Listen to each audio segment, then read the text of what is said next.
Bem, muito boa noite a todos e a todas, sejam muito bem-vindos a esta sessão das Tomorrow Talks. As Tomorrow Talks marcam o arranque da Tomorrow Summit. A Tomorrow Summit é um evento da Federação Académica do Porto que se vai realizar este ano, em novembro, e que é a primeira Summit em Portugal a realizar-se completamente online, também pelas circunstâncias. É uma Summit, o género de uma Summit que serve para os futuros do amanhã, os jovens, principalmente a Academia do Porto, poderem discutir isso mesmo que é o futuro e o amanhã. E a Tomorrow Summit em 2020, esta edição, irá discutir os 10 desafios tecnológicos da próxima década e qual será o papel do humano e da máquina no nosso planeta no futuro.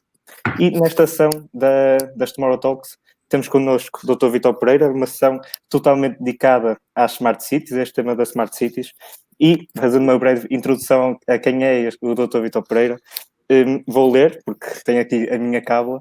O Vítor esteve desde sempre ligado à área da comunicação, tem mais de 24 anos como profissional de rádio e de imprensa. Primeiro como jornalista e editor em rádios e revistas, depois como diretor e fundador. Desde 2014 é diretor do evento internacional Smart Travel, é representante em Portugal do Smart City Business Institute, criado em 2014 e que foi apresentado em 2015 já em Barcelona. Foi diretor da revista Smart Cities Portugal até 2017. É cofundador e chair do evento internacional Smart Funchal e fundador da Smart City Lisbon, rede de stakeholders para a região de Lisboa. Atualmente é o diretor executivo e cofundador da Zoom Global Smart Cities Association, ou seja, uma pessoa mais qualificada para nos falar deste tema das Smart Cities e que comece claramente, a primeira pergunta que se impõe é claramente o que é isto, o que são Smart Cities e o que é este conceito de uma cidade ser inteligente. Vítor.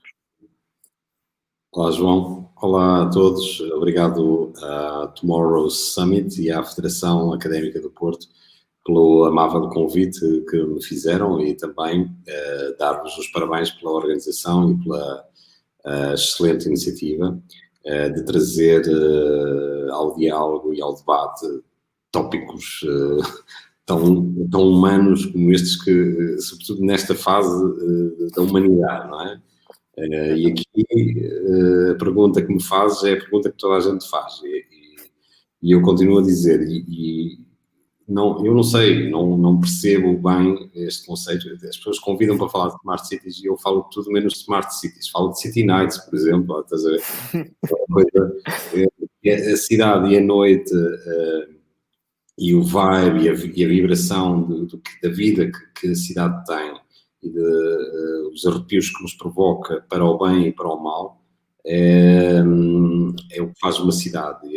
Mas a verdade, respondendo diretamente à tua questão, para mim uma Smart City é uma cidade que tem respeito pela vida de toda a gente que nela reside e nela vive, trabalha e visita e não desbarata os recursos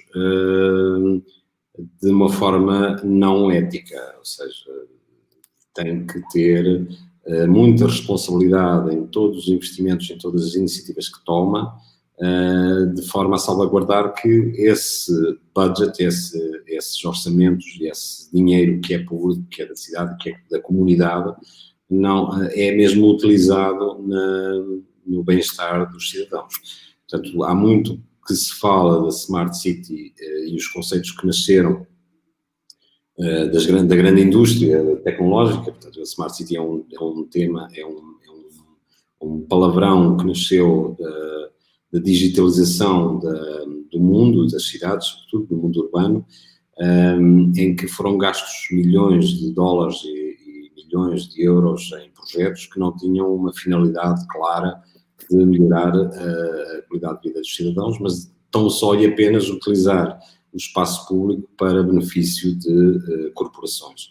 E isto trouxe alguns dissabores, nomeadamente na parte que tem a ver com os déficits e com as bancarrotas e com problemas que vieram a surgir em 2008, sobretudo com o crash de diversas cidades, o bailout de imensas regiões e países, inclusive, e isto fez soar alarmes, de forma a que as pessoas também tomaram noção e consciência de que tem que ter mais atenção àquilo que os governantes, os seus próprios eleitos estão a fazer com os recursos públicos.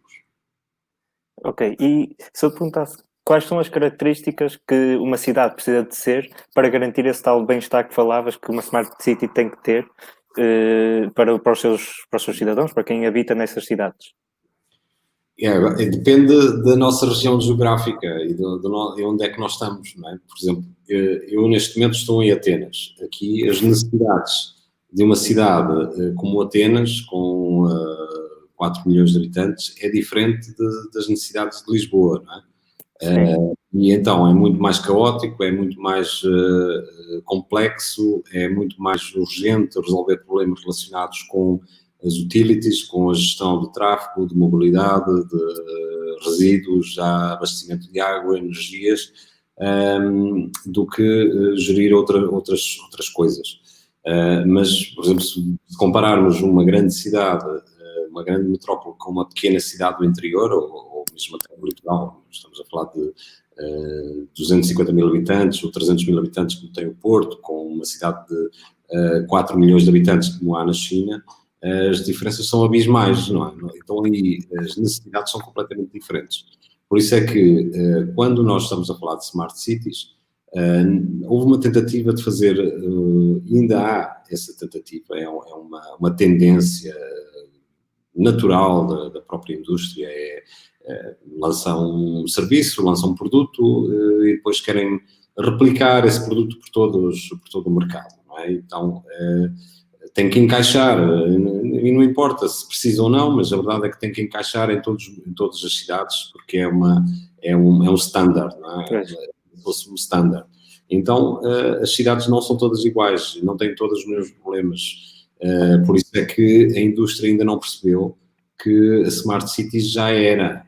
Não é possível trabalhar a Smart City com modelos de mercantilizados e corporativas para trabalhar estes sistemas. Quando eu digo que, por exemplo, uma cidade na China tem necessidades que nós nem sequer precisamos de pensar muito e que estão muito mais avançados em determinadas situações e atrasados por exemplo, tem melhor qualidade de vida, por exemplo, e não têm nenhuma tecnologia ou não necessitam de tanta tecnologia, apesar da tecnologia é inevitável, vai inundando todos os sistemas, todas as plataformas, todas as cidades, todas as regiões, não é possível nós fugirmos à tecnologia hoje em dia, portanto, agora o uso que se dá à tecnologia e se é necessária essa tecnologia em determinado momento e para quê, para que efeito e com que objetivo e com que custo, aí é que nós estamos a perceber se é smart ou não uma cidade investir tanto dinheiro em tecnologia quando se calhar não precisa dela. Claro. E nessa senda de as cidades com diferentes tipos e diferente número de pessoas a habitar nela, precisarem de diferentes características para serem considerados como smart cities, eu tenho aqui um estudo da UN World Urbanization Prospects que diz que em 2015 cerca de 50% da população mundial vivia nos grandes centros urbanos e que até 2050 irá ser cerca de 75% da população mundial que irá viver nestas grandes áreas urbanas, como nós consideramos as grandes cidades do país e do mundo, não é? E nessa senda eu gostava de perguntar se achas que fala-se muita coesão territorial em Portugal e até no mundo, temos que levar jovens e pessoas para o interior do país. Se achas que o desenvolvimento das Smart Cities promovem a coesão territorial ou se, pelo contrário, incentivam a concentração de mais pessoas nos grandes centros urbanos? Eu percebo essa do 2050, 70% viver nas regiões urbanas é na MUS, né? É a primeira frase com que todos os eventos Smart Cities e todas as pessoas abrem com essa frase. E já caiu no ouvido, portanto as pessoas já estão habituadas a ouvi-la. Agora com esta pandemia e com a situação do Covid-19, se calhar, há aí gente que, bem, para a grande cidade se calhar já não vou mudar de planos, ou vou ter outros planos. Estamos a falar de duas dimensões ou três dimensões diferentes, na minha opinião. A primeira é a dimensão tecnológica, em que a parte da fixação de pessoas em territórios que não as grandes metrópoles e não as grandes urbes, e sobretudo nesta fase da nossa vida, da sociedade e do mundo, com a pandemia em curso, as condições tecnológicas para executar tarefas, trabalho remoto, ter acesso a conectividade, sobretudo a rede de banda larga, etc. Isso é fundamental e por aí, aí põe em nu aquilo que tem sido o grande descalabro em termos de desequilíbrios territoriais na parte da tecnologia, da infraestrutura, nomeadamente. Tem sido feito um esforço para corrigir algumas coisas, e ainda bem, fruto também de alguma pressão política dos próprios territórios, dos próprios eleitos nos territórios, e tem-se avançado. Mas a verdade é que há um atraso já muito grande. Nós temos que... O avanço devia ser ainda maior, porque enquanto nós avançamos 10, as regiões do litoral já estão a avançar 20 ou 30 à nossa frente. Portanto, quando estamos a falar de outra dimensão, que é a dimensão cultural, o que é que faz as pessoas sair dos pequenos centros, das pequenas cidades, das pequenas vilas, das aldeias, e o que é que faz as pessoas sair e buscar outras paragens. Isto já não tem nada a ver com a tecnologia, tem a ver com uma questão cultural que está enraizada em Portugal e não só, na Europa. É uma das situações que não se consegue inverter num curto espaço de tempo, num ciclo médio sequer, porque isto é geracional. Então, a única, se calhar, o caminho poderá ser, em vez de esforçar, de colocar todo o esforço na fixação e na retenção de pessoas, se calhar tem que se pôr mais ênfase na atração de novos residentes, que não tem nada a ver, nem tem ligações com o território. E aí sim poderá ser feita uma ligação melhor, ou pelo menos estabilizar um pouco, criar mais equilíbrio na necessidade de ter massa crítica no território, porque a fuga de criativos, a fuga de cérebros, a fuga dos melhores, normalmente são os primeiros que saem. Exatamente. E saem e conseguem alcançar patamares elevados das suas vidas. E depois até podem regressar mais dia menos dia, mas a verdade é que a experiência tem-nos dito que é muito mais fácil alguém com talento buscar uma vida, nem que seja uma vida pior, mas ter mais reconhecimento do que possa ter num meio mais pequeno.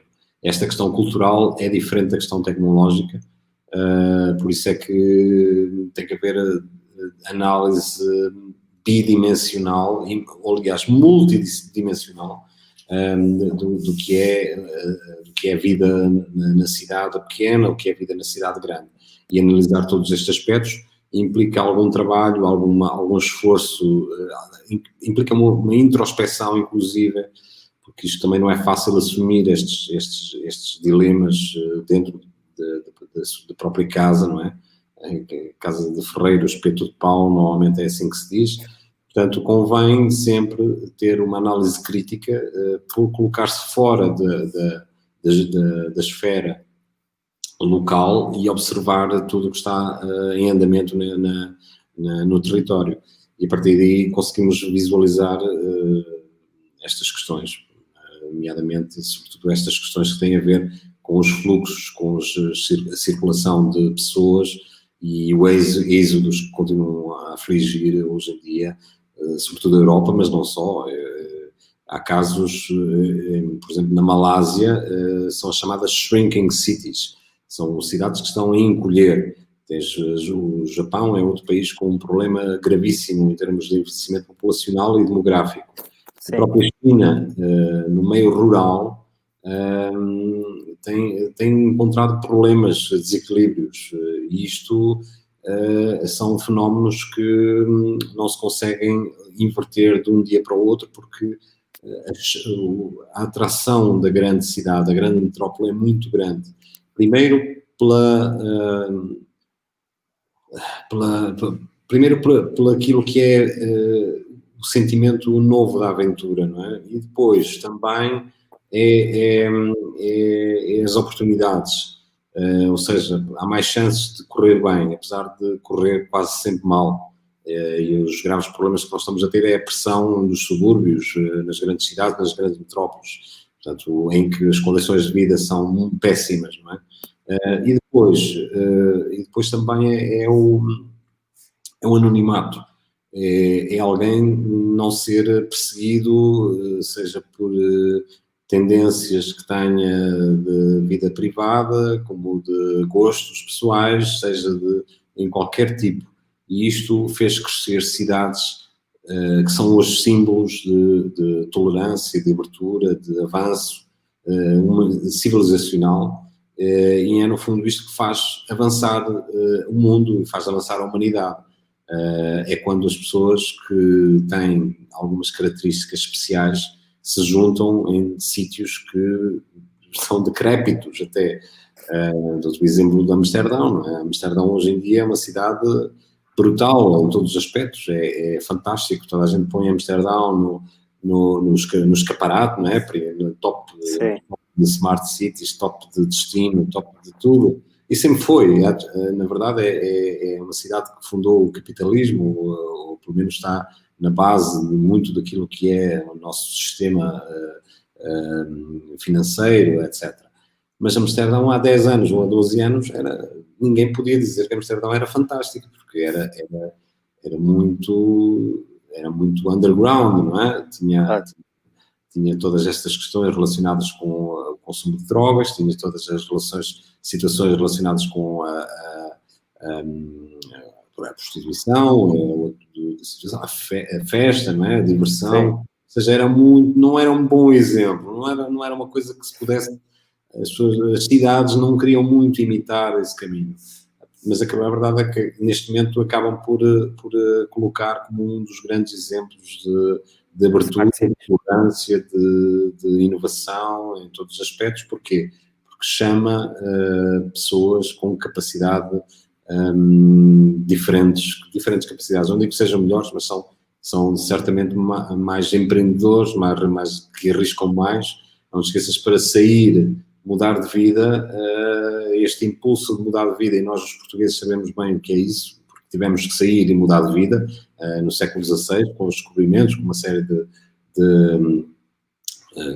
com aquilo que foi a nossa jornada global, mas não foi uma brincadeira de startups, foi mesmo uma questão de vida ou morte. E imagina o que é sair para o desconhecido e não saber se tem sucesso, só saber que se fica é certamente um insucesso, e só isto faz as pessoas avançar para a frente e arriscar. E quando arriscas, quando vês pessoas a arriscar, é quando convém ir à biografia e ver porque é que as pessoas arriscam e que tipo de pessoas é que arriscam e com que objetivos e como é que as coisas depois correm. Normalmente correm bem, correm mal, nunca se sabe. Esta tua explicação agora fez-me pensar em 2 ou 3 ou 4 perguntas para te perguntar, mas também não posso ser eu ou fazer estas perguntas todas, e é o momento também de convidar quem nos está a ver a fazer perguntas, estejam à vontade, que nós vamos respondendo. Então, até aqui os comentários, podem comentar à vontade que nós vamos respondendo. E uma das questões que eu me fui lembrando, e como falámos de Amsterdão, falaste de Japão e China, como é que achas, qual é o estado de Portugal relativamente às Smart Cities? Ou seja, achas que estamos muito atrás, que não, que estamos a começar a desenvolver as cidades mais inteligentes, ou que lá por fora, na Europa ou noutros sítios, ou na Ásia, ou em qualquer outro sítio, estão mais à frente do que nós nesta temática? É uma boa pergunta, uma boa questão, difícil, porque, como sabes, eu trabalho com cidades e fica complicado para mim abster-me de quais são as que estão a trabalhar bem nesta matéria. Mas a verdade é que nós temos um problema na Europa, se quiseres, na União Europeia. Ou seja, na Europa é um dos blocos, não é? Depois tens o bloco norte-americano, tens um bloco sul-americano, tens um bloco asiático, e já começa a nascer também um bloco africano, que é muito mais interessante desse ponto de vista até. Nós, na Europa, basicamente temos os problemas que estão identificados. Então, quando os problemas estão identificados, seria fácil trabalhar em soluções para esses problemas, não é? Mas acontece que algumas cidades perdem muito tempo e recursos a tentar resolver problemas que não existem. E isto é um dos dilemas que nós temos na Europa, que é, estamos a trabalhar a encontrar problemas quando sabemos quais são os problemas, mas tentamos fazer calls para resolver problemas, como superar o Covid para o turismo. Está bem, mas há um problema real e esse problema real tem que ter soluções. Há gente que já está a trabalhar em soluções, portanto não é preciso fazer este processo, inventar a roda, não é? Como se costuma dizer. Então, eu vejo a Europa como um mix daquilo que é, está no meio, às vezes o meio está a virtude, não é? Mas está aqui numa divisão de blocos, porque o bloco hiper tecnológico, sem ligar questões de privacidade, de direitos, de garantias, liberdades, o que seja, é um bloco puramente asiático e eles não se importam, porque, aliás, é necessário. Eles não conseguem gerir a vida de uma cidade com 10 milhões de habitantes, 10 milhões de habitantes ou mais, tem que ter, efetivamente, tem essa necessidade. Mas nós não temos essa necessidade, não é? Nós não temos necessidade de ter alguns dos recursos tecnológicos que eles têm. E depois tens um outro bloco, que é industrial, que é corporativo, que é um norte-americano muito pragmático do ponto de vista da solução e que quer fazer um modelo de negócio. E o modelo de negócio entra sempre pela venda, não é? Entra pela venda e pela prestação do serviço e pela utilização do espaço público enquanto forma de trabalhar. O modelo americano tem uma virtude que nós na Europa não temos e abominamos. O modelo americano tem uma virtude que é as parcerias público-privadas, ou seja, eles trabalham muito com a iniciativa privada sobre o espaço público. E isto traz vantagens do ponto de vista da sustentabilidade financeira dos projetos. Primeiro, porque coloca, mas também eles lá têm um lobby aberto e nós cá não temos na Europa. São diferenças, há várias diferenças. Por isso é que a Europa faz este jogo de estamos a trabalhar de um lado com este sistema, pelo outro temos de ter muito cuidado com a privacidade, com a regulação, com os contratos, com a transparência, com uma série de coisas. Então, tudo demora muito tempo. E nós estamos num dilema que é muitas cidades estão há muitos anos a falar sobre estes assuntos e a lançar pilotos e a fazer pequenos projetos, mas não estão a resolver problemas. Os problemas continuam, problemas gravíssimos. Então, das duas uma, alguma coisa não está a correr bem. E daí eu trago aqui outra definição de smart, que é, imagina o que é teres a primeira situação é a cidade, é o presidente de Câmara que tem que resolver todos os problemas da cidade, ou pode encontrar parceiros dentro da comunidade, das forças vivas, que façam o mesmo contributo e partilhem na resolução destes mesmos problemas. Obviamente, quem é eleito tem uma responsabilidade de coordenação, eventualmente, de liderança e de andar para a frente e dar o exemplo. Mas a verdade é que nunca será possível uma cidade ser inteligente apenas por iniciativa do município. E isto é um dos erros em que nós estamos a cair, sobretudo as empresas, que preferem investir todos os seus recursos a tentar vender soluções aos municípios, quando os municípios, primeiro, não têm orçamentos para isso, não têm uma visão estratégica nem nada delineado para essas soluções que estão a ser vendidas em pacote, em chave na mão, não é? E terceiro, acabam por ter os problemas ainda por resolver e então vai ter que haver um projeto, uma candidatura à União Europeia, esperar pelo financiamento, fazer o projeto, lançar concurso, lançar piloto. depois de piloto lançar novo concurso, e estamos a falar de muito tempo que se perde. Enquanto na China, por exemplo, há um problema, resolve-se numa semana, ou 15 dias, ou 2 semanas, ou 3 semanas, ou um mês, ou um ano. A partir do momento em que há um problema, tem que ser resolvido, porque senão ficamos com. Arriscamos a ter não um, mas 2, mas 3, mas 4, acumular problemas e acabamos por não ter conta nem mãos naquilo que é a nossa cidade. Eu dou este exemplo. Imaginem o que é termos acho que toda a gente conhece o MacGyver, não é? O MacGyver, Sim. o homem smart, não é? Um rapaz com muitos atributos que conseguia fazer bombas com arames, com líquidos, ia ao supermercado e montava uma série de coisas. Ou seja, imagina que o papel de alguém que esteja na Europa, por exemplo, à frente de uma cidade, não é comprar tudo o que lhe põe em cima da mesa.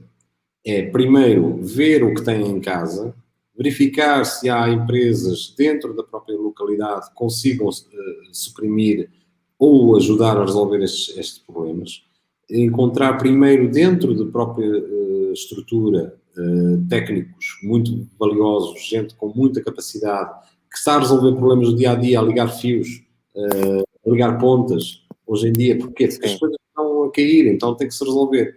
E isto é que é a resolução de problemas, porque no caso da África é paradigmático.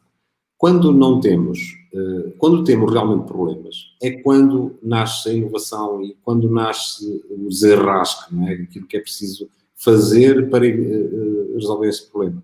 Portanto, nós não podemos estar a pensar que há uma localidade, uma cidade em África que não tem água potável, por exemplo. Não podemos estar, é impensável, imaginem que há uma União Africana, é impensável estar a fazer uma candidatura, uma candidatura, fazer um contrato, uma adjudicação, então, por 5 anos as pessoas não podem continuar sem água potável, porque é completamente inadmissível. Não é? Então, isto acontece com a água, acontece com pagamentos, por exemplo, uma das soluções que em África foi encontrada para os telemóveis foi utilizá-los em pagamentos. Não é? Começou a ser a moeda, começou a ser o cartão de crédito, era o telemóvel. Começas a pagar Sim. com... Foi um momento em que uma solução simples resolveu um problema que era complicadíssimo, porque não havia acesso a crédito, não havia bancos, era tudo uma questão muito burocrática, então encontrou-se uma solução rápida. Então, olha, vou-te passar aqui crédito daqui para aí. Pronto. E isto resolve-se de uma forma simples e direta. Nós estamos a falar muito de smart cities como se fosse algo complexo, na verdade estamos a descurar aquilo que é, às vezes, o mais simples. É encontrar soluções que não tenham custos elevados para problemas, que resolvam esses problemas de forma célere e que não andemos a brincar pequenos pilotos que depois ficam muito bonitos na fotografia e no jornal, dá muita visibilidade e tal, muito dinheiro que vem, mas se nós temos noção e quem anda, quem sabe o que está a acontecer, se tem noção que são 1 milhão de euros, mas isto faz-se com 100 mil ou 200 mil, quer dizer, não é assim tão inteligente, porque estamos a desbaratar recursos. Portanto, há coisas que têm que ficar um bocadinho mais pragmáticas desse ponto de vista. Agora, eu vejo em Portugal bons exemplos de municípios, sobretudo cidades que estão já a escalar questões, a misturar muito a tecnologia com a resiliência, com a promoção económica, com uma série de situações que já saem um pouco daquilo que é o empacotado, não é? E já começam também a ver que não é possível replicar soluções de Lisboa, não é possível replicá-las Noutras cidades, claro. ainda ou Sim. em Vila Real, ou seja onde for. Portanto, convém que seja observado sempre caso a caso, e é por isso que quando falamos com as cidades, com os municípios, primeira situação que tem que ser avaliada é o que é que vocês já estão a fazer. Porque Sim. as pessoas têm a impressão que Smart City é uma coisa nova, que chega lá alguém e vende uma solução e a partir de agora é Smart City. Não, a Smart City foi fundada porque os problemas sempre existiram, os problemas e as broncas sempre existiram, sempre foi necessário resolver problemas. A partir do momento em que há problemas e que alguém os resolve, de forma inovadora e de forma criativa e com poucos recursos e sem criar constrangimentos para os cofres de uma forma óbvia. Portanto, também já ela própria também foi inteligente, foi smart, não é? Nesse sentido. Acho que todas as cidades, desde o início, são smart. O contrário também pode ser dito, não é? Se alguém começa a pensar que vai ser smart city porque gasta muito dinheiro, então pode ser o contrário. Pode ser o oposto de smart. Pois.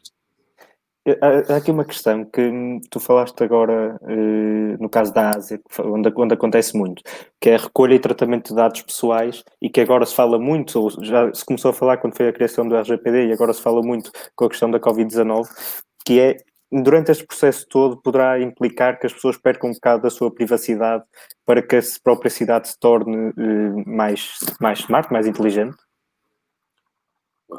Nós temos que partir do princípio que mesmo na Europa, os nossos dados já estão em todo lado. A nossa privacidade é relativa. E mesmo parece que não, mas nós vamos nos aeroportos, já temos câmaras de vigilância, nós vamos a bancos, em instituições privadas, públicas, etc.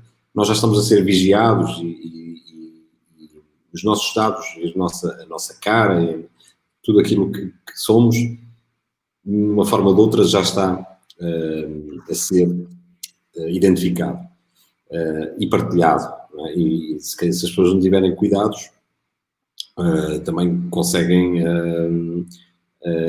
ser surpreendidas e às vezes pela pior maneira. Não é?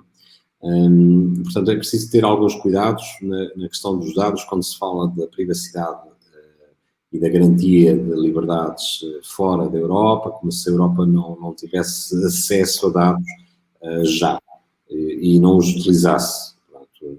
Portanto, nós temos essa percepção.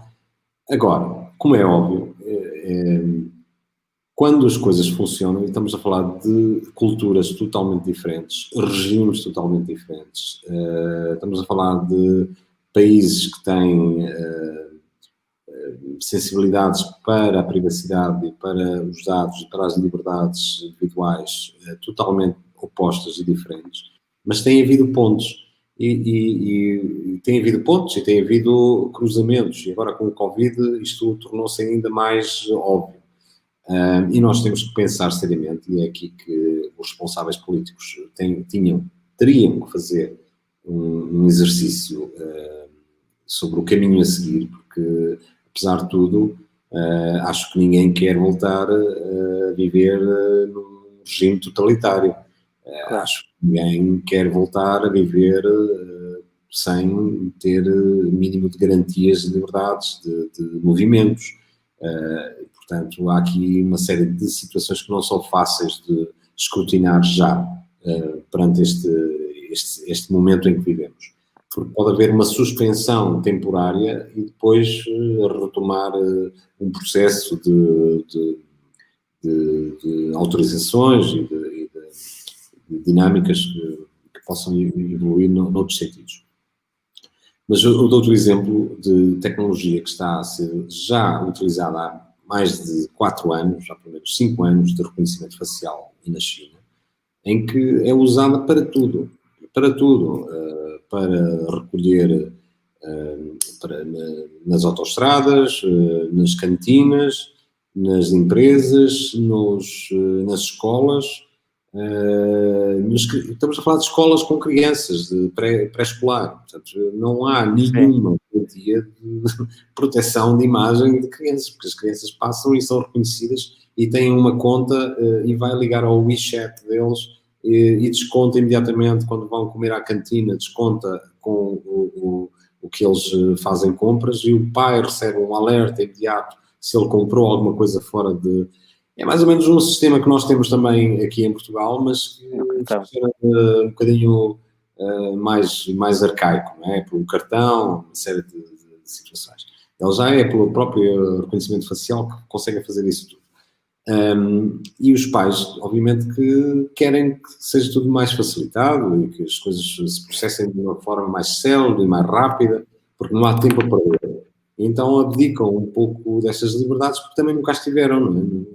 É um assunto que não se coloca. Então, desde que funciona bem, então estamos a ver um mundo completamente diferente de tudo o que possa ser imaginado. Mesmo o Japão não tem este avanço. Tem a tecnologia, obviamente, tem uma série de situações, mas este avanço tecnológico disruptivo em colocar esta guerra que existe hoje em dia por causa do 5G, com a grande empresa, portanto, com os americanos a combater a Huawei, sobretudo, tem precisamente um impacto brutal. Porquê? Porque estamos num momento de disrupção, em que o 5G será, vamos dizê-lo de uma forma simplista, a infraestrutura. Não é? É aquilo que vai permitir a conectividade de tudo hoje em dia. E quem tiver essa infraestrutura estará na posse dos dados. Portanto, poderá depois incluir a inteligência artificial em cima desses dados, poderá incluir o machine learning em cima desses dados, poderá incluir em cima dessa infraestrutura, funciona tudo, não é? Porque, no fundo, precisamos é de recolha de dados. Onde é que esses dados vão circular? Não é? Estamos a imaginar um autocarro ou um carro sem condutor, não é? Agora é uma das modas, as cidades porem os autocarros sem condutor, que é uma coisa absurda, porque é que vamos tirar os condutores, porque é que vamos tirar o emprego aos condutores de autocarros se ainda é cedo para tirar o emprego aos condutores de autocarros?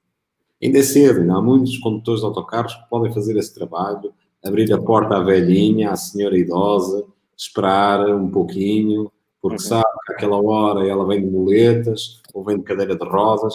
Epá, retirar a parte humana de um condutor de autocarros neste momento é um desperdício total de recursos e de valores humanos nesta tarefa.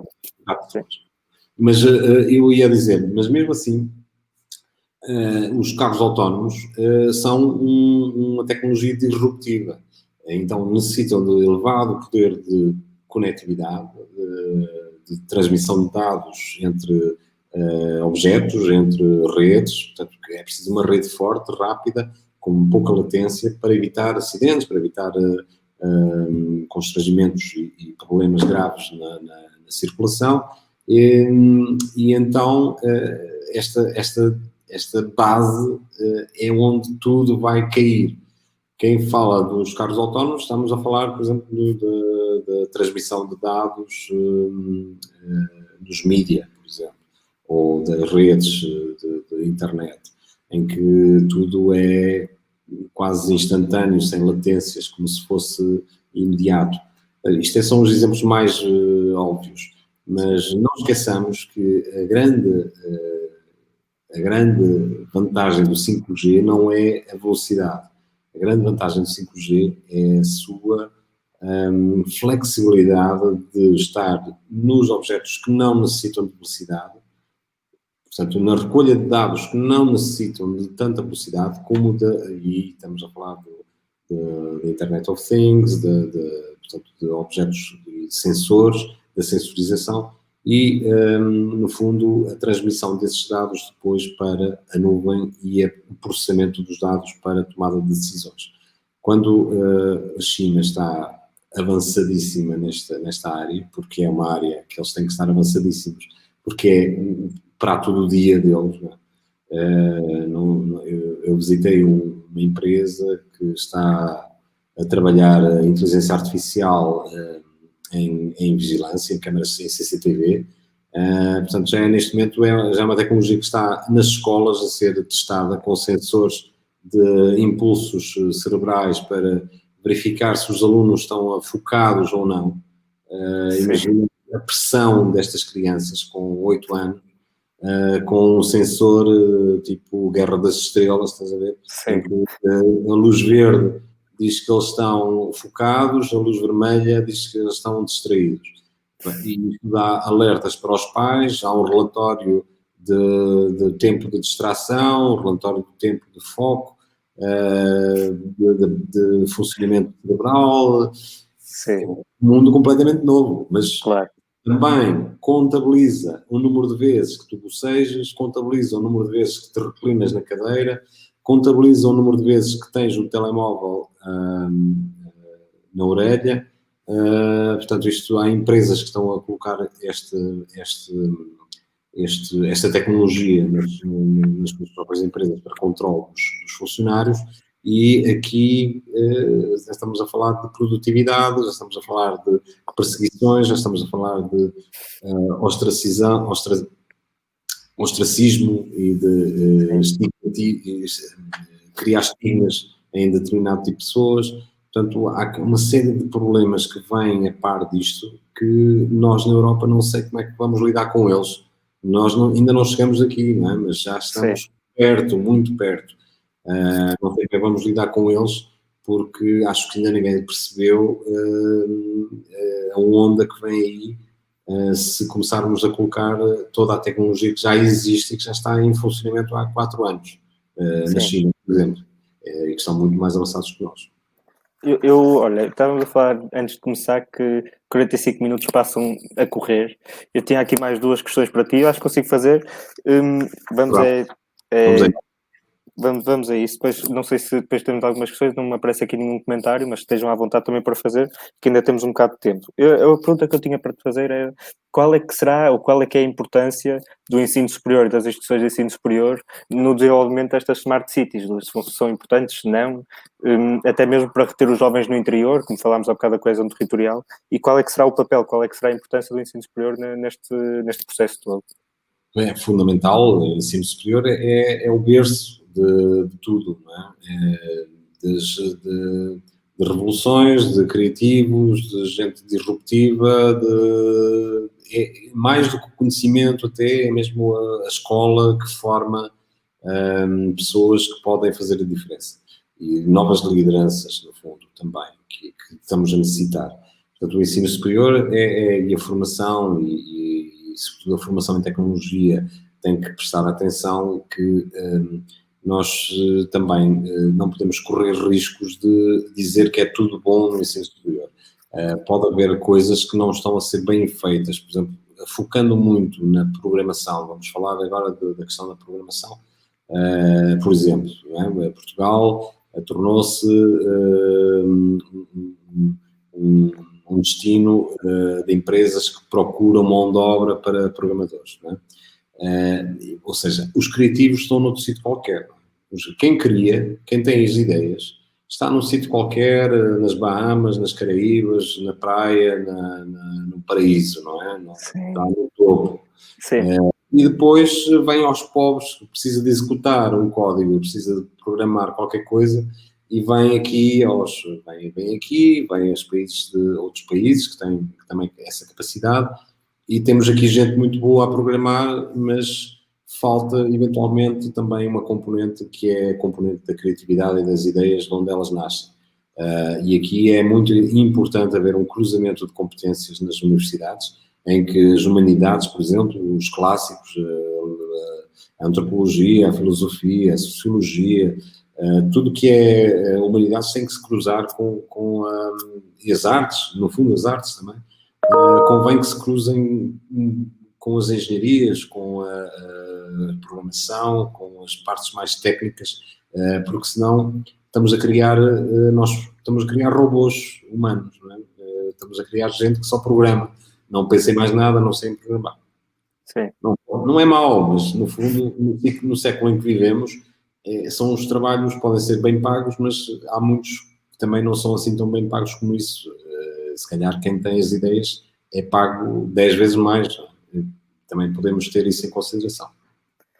Pronto, já estamos assim, já ultrapassamos aqui o limite que tínhamos para esta sessão e não tendo assim nenhum comentário, eu fazia-te uma última questão, que é a questão com que terminamos sempre todas estas nossas sessões das Tomorrow Talks e que é um bocado o acumular de todo o conhecimento dos nossos convidados para depois culminar na Tomorrow Summit todas as respostas que tivemos a estas questões. E falaste muito da tecnologia, que é muito importante a tecnologia neste processo todo de criação e desenvolvimento das Smart Cities. Eu perguntava-te qual é o papel do humano e da máquina no planeta, porque lá está, é esse o mote da Tomorrow Summit, e perguntava-te esta questão, qual é este papel do humano e da própria máquina, da tecnologia no nosso planeta. Temos mais 45 minutos ou é rápido? O humano tem que ser sempre o criador. E nós, quando vemos, hoje em dia, já máquinas a criar, nós temos que nos perguntar o que é que estamos a fazer e para que caminho é que nós vamos. Das duas uma, ou a máquina passa a ser o escravo do humano, portanto, há um humano que tem uma máquina e essa máquina cria, e o humano assume a criação, ou seja, eu tenho aqui uma ferramenta que cria para mim, compõe uma música, pinta um quadro, escreve um romance, mas sou eu que assino porque é a minha ferramenta, é tipo uma máquina de escrever, não é um computador. E eu faço o algoritmo e faço a programação e giro, mas eu é que sou o artista. O humano pode dizer isto, mas da maneira como nós estamos a trabalhar, eu vou dar este exemplo. Se chegarmos a um ponto em que as máquinas são tão importantes para gerir decisões ao nível da política de uma cidade, então não precisamos de eleitos, então não precisamos de presidentes de Câmara. Pomos uma máquina, um computador e o computador decide. Percebes? Com esta situação da máquina a decidir, tu podes ter até mais justiça na decisão. É uma justiça, é máquina, é fria, não é? Não está enviesada nem por cor, nem por raça, vamos supor, não é? Nem por sexo. Então, a máquina decide friamente, nua e crua. Mas não tem responsabilidade. Se há algum problema, não pode ser responsabilizada. Não vamos condenar a máquina à morte, nem vamos destituir a máquina, nem vamos processá-la, nem vamos... Não é? Tem que haver sempre, numa instância, alguém responsável, algo responsável. E isto é o que nos torna humanos. O humano tem direito a errar. Terminamos assim, errar é humano. E esta responsabilidade do erro é mais importante de qualquer perfeição de qualquer máquina. Porque é o erro que nos torna humanos. E quando nós deixarmos de ter erros, deixamos de ser humanos. Muito bem, acho que é um bom mote e foi uma boa catchphrase para terminar um soundbite para terminar esta sessão. Não sei se queres dizer não temos aqui nenhum comentário, não sei se queres dizer alguma palavra de despedida. Não, dizer só que gostei do tópico do humano, da máquina, da ligação com a cidade. A cidade dá pano para... a cidade é nosso ecossistema, não é? Eu falo de cidade, estamos a falar de cidade, mas cidades, vilas, aldeias, tudo que seja comunidade, não é? A comunidade, neste momento, está a viver um momento difícil. E o momento difícil que se sente é, sobretudo, a quebra de laços comunitários. Não esqueçamos que nós somos um animal social e não podemos socializar pelas redes sociais, apesar das redes sociais serem um apêndice, mas não há nada que substitua um abraço, não há nada que substitua um contacto, um olhar, um beijo, uma carícia, não há nada. E isto nós não podemos perder de vista, apesar de haver uma tendência que nos quer afastar um pouco, mesmo apesar dos vírus, apesar de tudo. E estas situações, sem entrar em polémicas, nós o que temos que pensar é sempre, não temos que reinventar nada, nem reiniciar, isto não é nenhum reset. Temos é que garantir que não é uma divisão entre aqueles que querem voltar a ter um contacto social humano e alguém que tem outra agenda que é dividir a humanidade. E isto nós temos de estar atentos com esta parte. Ok, muito obrigado, Vítor. Obrigado. Dizer só agradecer a presença e ter aceito o nosso convite. Agradecer a todos e a todas que estiveram a ver-nos em direto no Facebook, dizer que a próxima sessão está para breve e para estarem atentos às nossas redes sociais para saberem quando é que é a próxima sessão. E pronto, de resto, agradecer mais uma vez e muito obrigado e um abraço, Vítor. Um abraço Até a para todos. próxima. Um abraço.